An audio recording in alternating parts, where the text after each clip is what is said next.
That's because now was the time for it to happen. Now was the most impactful it would be, the most powerful it would be, and the most sincere it would be.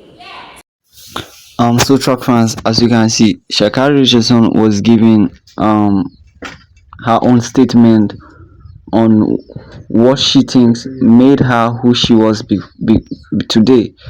It was literally because she was hardworking. It was literally because she believed in God. She did not believe that, okay, man has a destiny or people hold her destiny. Rather, she trusts in God, and that is why she is who she is today. Nobody made her who she is today. She believed in God and she worked hard. And I feel like everybody needs to be like Sha'carri Richardson in real life. We all need to hope unto God, and stop believing in what people are thinking or people are saying about us. I know you click on this video because you saw that, okay, something is exposed. Well, the thing that is finally exposed is the secret Sha'carri Richardson used in becoming successful as who she is today. Okay, it's all about believing in herself. It's all about trusting the process. It's all about believing in God, and it's all about being bold in herself, and that is what it takes to be successful in life.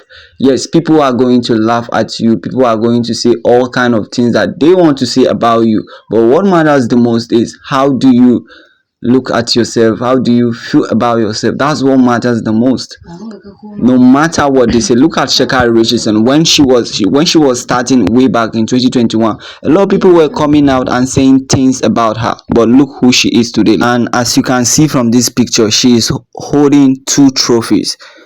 These trophies were given to her at the USA Track and Field Award. So Sha'carri Richardson is the Female Athlete of the Year 2023, and I feel like she deserves it. Yes, because she worked hard for it.